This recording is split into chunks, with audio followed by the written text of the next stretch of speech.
GTS news నేను మీ స్వాతి. ఈ రోజు జూబ్లీ హిల్స్ బైపోల్ ఎలక్షన్స్ లో భాగంగా మనతో పాటు ఉన్నారు తాండూరు నియోజకవర్గ ఎమ్మెల్యే మనోహర్ రెడ్డి ఉన్నారు. వారిని అడిగి తెలుసుకుందాం ఎలక్షన్ క్యాంపెయినింగ్ ఏ రకంగా జరుగుతుంది, ఇక్కడ ఈ ఇన్ని రోజుల నుంచి క్యాంపెయినింగ్ చేస్తున్నారు కదా జనాల నుంచి.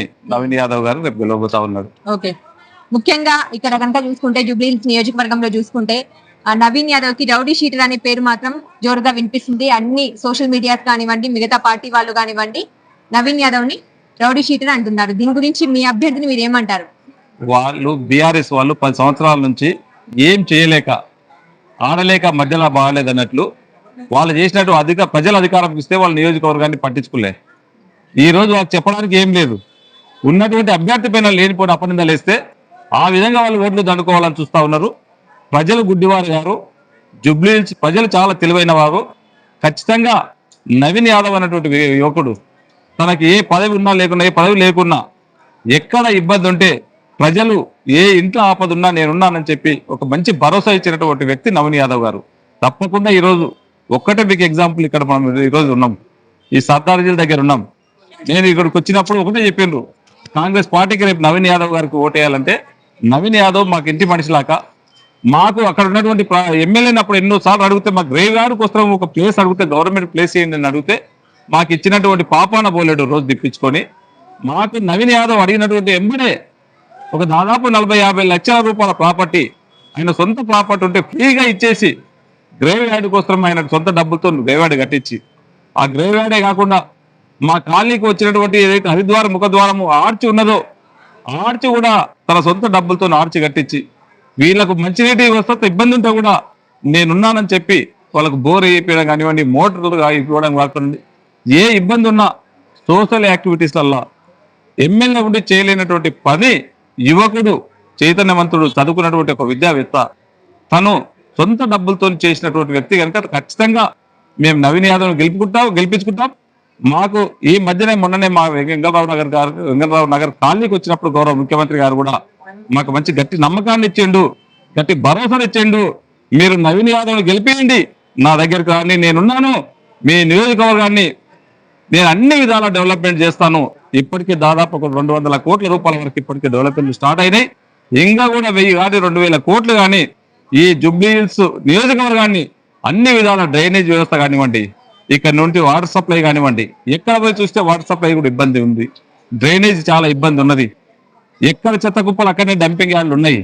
అవన్నిటిని కూడా క్లీన్ చేయించే బాధ్యత, మంచి చేసే బాధ్యత నేను తీసుకొని చేస్తానని చెప్పి ముఖ్యమంత్రి గారు అడిగి చెప్పినప్పుడు వార్ వన్ సైడ్ గా ఆ రోజు సంబంధ వర్గాలు, ఈరోజు మైనారిటీసే కానివ్వండి, కమ్మాసే కానివ్వండి, ఈరోజు బీసీలే కానివ్వండి, ఇప్పుడు సర్దార్జీలే కానివ్వండి, ప్రతి ఒక్కరు కూడా మేమున్నాం, ఖచ్చితంగా మేము నవీన్ యాదవ్ కు కాంగ్రెస్ పార్టీకి ఓటేస్తామని చెప్పి ఈరోజు ముందుకు వచ్చినటువంటి టైం ఇది.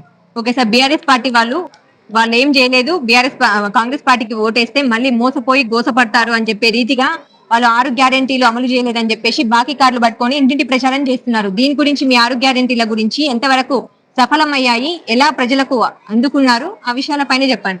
దీనిపైన మేము చర్చకి ఎక్కడైనటువంటి సిద్ధమే.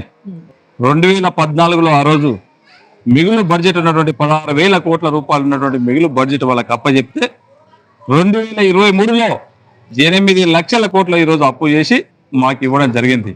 అయినా సరే మా గౌరవ ముఖ్యమంత్రి గారు ఆర్థిక వ్యవస్థ చిన్న భిన్నమైనా సరే దాన్ని చక్కదిద్దుకుంటూ ఈరోజు మహిళా సోదరులకు ఉచితంగా బస్సు కానివ్వండి, మీరు 10 సంవత్సరాల కాలంలో ఒక తెల్ల రేషన్ కార్డు ఇచ్చినటువంటి పాపన పోలే, మళ్ళీ తెల్ల రేషన్ కార్డు ఎవరికైతే లేదో వారికి అందరూ కూడా రేషన్ కార్డు ఇవ్వడం జరిగింది. ఈరోజు తెల్ల రేషన్ కార్డే కాకుండా దేశంలో ఎక్కడ కూడా ఈరోజు సన్న బియ్యం ఇచ్చినటువంటి పాపన పోలే. ఈరోజు ధనవంతుల కుటుంబాలు ఏ విధంగా అయితే వాళ్ళ పిల్లలు కానివ్వండి, ఆ కుటుంబ సభ్యులు కానివ్వండి సన్న బియ్యం తింటా ఉన్నారో, పేదలు కూడా సన్న బియ్యం తినాలని చెప్పి గౌరవ ముఖ్యమంత్రి గారు ఏదైతే తలంచినాడో ప్రతి ఒక్కరికి 6 కిలోలు ఇచ్చుకుంటూ ఈ రోజు సన్న బియ్యం వేయడం జరుగుతూ ఉన్నది. ఈ రోజు ఆ రోజు చెప్పినాం 200 యూనిట్ల వరకు కరెంటు ఫ్రీ ఇస్తామని చెప్పినాం. ఈ రోజు ఆ 200 యూనిట్ల వరకు కూడా కరెంటు ఫ్రీ ఇవ్వడం జరుగుతూ ఉన్నది. గతంలో ఇందిరమ్మ రాజ్యంలోనే ఇల్లు లేని నిరుపేదలకు ఆ రోజు ఇల్లు ఇవ్వడం జరిగింది. మళ్ళీ ఇప్పుడు కష్టపడి కాంగ్రెస్ పార్టీని తెచ్చుకున్నాం, కాంగ్రెస్ గవర్నమెంట్ని తెచ్చుకున్నాం. మళ్ళీ 3,000 ప్రతి నియోజకవర్గానికి ఇప్పటికే 3,500 ఇల్లు ఇవ్వడం జరిగింది. ఇక్కడ ఉన్నటువంటి అప్పుడు ఉన్నటువంటి ఎమ్మెల్యే ఏం చేసిందో తెలియదు కానీ చాలా మటుకు ఇల్లు లేని వారు గారు ఉన్నారు.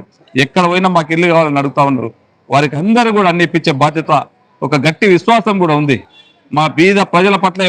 గతంలో పీజేఆర్ గారు ఉన్నప్పుడే మమ్మల్ని ఇప్పుడు చూసిండ్రు, మాకు ఇల్లు లేని వారికి నిరుపేదలకు పట్టాభూములు ఇచ్చిండు, ఎక్కడైనా ఈ భూమి కనిపిస్తే దాంట్లో గుడిసె కట్టించండు, ఇల్లు కట్టించండు పీజేఆర్ గారే.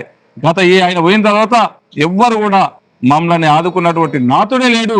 మళ్ళీ ఇప్పుడు కాంగ్రెస్ ప్రభుత్వం వచ్చింది, సంక్షేమం అంటే కాంగ్రెస్ పార్టీ చేస్తుందని చెప్పి ఒక గట్టి నమ్మకంతో ఉన్నారు ప్రజలు. ఖచ్చితంగా కాంగ్రెస్ కు బ్రహ్మరథం పట్టబోతా ఉన్నారు.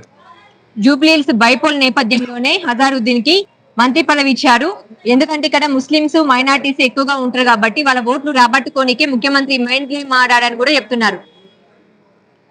మంత్రివర్గం అనేది ముఖ్యమంత్రి గారికి ఉన్నటువంటి విచక్షణ అధికారం. ఎప్పుడు ఇవ్వాలనో ఏం చేయాలనో ఆయనకు తెలుసు. వారికి ఉన్నటువంటి విచక్షణ అధికారంతోనే మంత్రివర్గంలో తన నజరుద్దీన్ తీసుకుంది, కానీ అది కొత్తగా జరిగేది ఏం లేదు. అది ఓకే, మన రీసెంట్ గా ఇక్కడ కార్నర్ మీటింగ్ పెట్టినప్పుడు కూడా ఇక్కడ కళాశాల విషయంలో కానివ్వండి, ఇక్కడ మొత్తం డ్రైనేజీ విషయంలో కానివ్వండి ముఖ్యమంత్రి గారు చెప్పారు. అలాగే అప్పుడు ఇంకో విషయం చెప్పారు, జూబ్లీహిల్స్ లో కనుక మీరు కాంగ్రెస్ పార్టీని గెలిపియకపోతే సంక్షేమ ఫలాలు రద్దు చేస్తామని చెప్పారు. దీని గురించి మీరేమంటారు సార్ కాంగ్రెస్ పార్టీ నుంచి? అదే మీడియా వాళ్ళు అట్లా అర్థం చేసుకున్నారు, ముఖ్యమంత్రి గారు అన్నమాట చెప్పలేదు. ఖచ్చితంగా జూబ్లీహిల్స్ ప్రజలు విఘ్నులు, ఖచ్చితంగా తెలివైనటువంటి వారు ఖచ్చితంగా రేపు కాంగ్రెస్ పార్టీని గెలిపిస్తా ఉన్నారు. డెవలప్మెంట్ చేసే బాధ్యత నేను తీసుకుంటాను. నవీన్ యాదవ్ ను గెలిపివ్వండి, నేను డెవలప్మెంట్ చేసి చూపిస్తాను. గతంలో పీజీఆర్ గారు ఉన్నప్పుడు ఏ విధంగా అయితే డెవలప్మెంట్ చేసిండ్రో ఈ బస్తీలకు, ఖచ్చితంగా నేను అదే విధంగా చేస్తానని చెప్పి ఒక గట్టి మాట ఇచ్చాడు. ఖచ్చితంగా సంక్షేమం పట్ల ముఖ్యమంత్రి గారికి చిత్తశుద్ధి ఉంది. ఖచ్చితంగా ఆ చిత్తశుద్ధితోనే నేను చేస్తానని చెప్పి ఈ ప్రజలకు మాట ఇచ్చిపోయిండు. ఆ రోజు నుంచి అటు ఇటు ఉన్నటువంటి వారి ప్రతి ఒక్కరు కూడా సబండ వర్గాలు కూడా అందరూ కూడా ఈ రోజు కాంగ్రెస్ పార్టీకి నవీన్ యాదవ్ గెలుపులో ప్రధానమైనటువంటి పాత్ర, చురుకైనటువంటి పాత్ర, మహిళలే కానివ్వండి ప్రతి ఒక్కరు కూడా ముందుకొచ్చి మేము నవీన్ యాదవ్ ను గెలిపించుకుంటాం, మా నియోజకవర్గాన్ని డెవలప్ చేస్తామని చెప్పి ముందుకు వస్తా ఉన్నారు.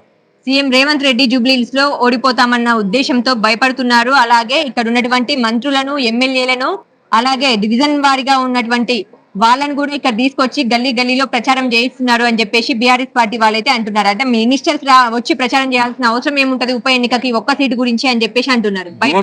గోపి చనిపోయిన రోజు నుంచే బీఆర్ఎస్ వాళ్ళు ఆ రోజు నుంచే ప్రచారం క్యాన్వాసింగ్ స్టార్ట్ చేసిండ్రు. ఆ రోజు వాళ్ళకు ఉన్నటువంటి ఎమ్మెల్యేలు కానివ్వండి, వాళ్ళకు ఓడిపోయినటువంటి ఎమ్మెల్యేలు కానివ్వండి తీసుకొచ్చి మొత్తం వార్డుకొకరిని, బూతులకు ఒకరిని పెట్టిండ్రు.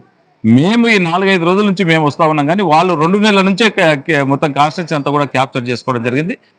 బై ఎలక్షన్స్ అన్నప్పుడు ప్రతి ఒక్కరం కూడా జాగ్రత్తగా తీసుకుంటాం, దాంట్లో భాగంగానే మేము రావడం జరిగింది. ఓకే సార్, ఫైనల్ గా జూబ్లీహిల్స్ బైపోల్ ఎలక్షన్స్ లో ఎంత మెజారిటీ సాధించుకోబోతున్నారు? ఇక్కడ ఉన్నటువంటి జూబ్లీహిల్స్ నియోజకవర్గ ప్రజలకి ఏం చెప్పదలుచుకున్నారు? ఈ రోజు జూబ్లీహిల్స్ నియోజకవర్గ ప్రజలు చాలా తెలివైనటువంటి వారు. ఈ రోజు కాంగ్రెస్ పార్టీ అధికారంలో ఉంది. సంక్షేమం జరగాలనుకుంటే అధికారంలో ఉన్నటువంటి పార్టీ అభ్యర్థి ఎమ్మెల్యే గెలిస్తేనే ఆ నియోజకవర్గం బాగుపడుతుందని చెప్పి వాళ్ళకి తెలుసు. ఖచ్చితంగా ఈ రోజు కాంగ్రెస్ పార్టీ బలపరిచినటువంటి వ్యక్తి నవీన్ యాదవ్ ని ఖచ్చితంగా భారీ మెజార్టీతోని, దాదాపు 30,000 పై మెజార్టీతో ఈ రోజు గెలిపించబోతా ఉన్నారు. ఖచ్చితంగా జూబ్లీహిల్స్ ప్రజలు చాలా తెలివైనటువంటి వాళ్ళు. ఖచ్చితంగా ఇలాంటి వ్యక్తిని, యువకుని గెలిపించుకుంటే మా కాలనీలు డెవలప్ అయితే, మా బస్తీలు డెవలప్ అవుతాయి అని చెప్పి ఇప్పటికే డిసైడ్ అయిపోయినారు. వాళ్ళకి అందరూ కూడా నేను కూడా ఒకటే, మా జూబ్లీహిల్స్ ప్రజలకు నేను ఒకటే విజ్ఞప్తి చేస్తా ఉన్నాను. మీరు ఒక మంచి మనిషిని మీరు రేపు కాంగ్రెస్ పార్టీ నుంచి నిలబడ్డటువంటి వ్యక్తిని మీరు గెలిపియండి.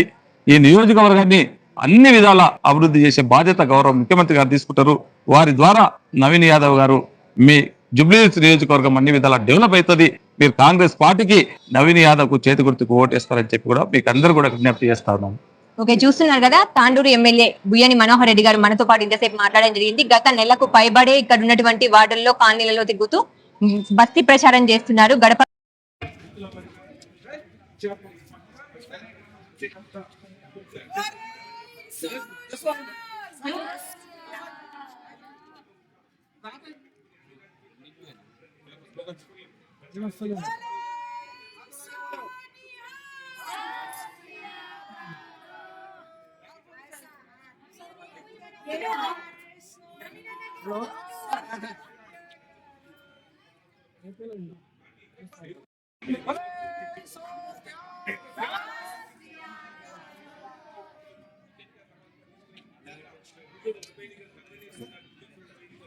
మన మాట్లాడిండు కాలేదు సార్, రావద్దనుకుంటే మనోహర్ రెడ్డి సార్ ఫోన్ చేసి కొంచెం నాకు ఒకటి తీసుకొని పోవాలంటే వచ్చింది. నేను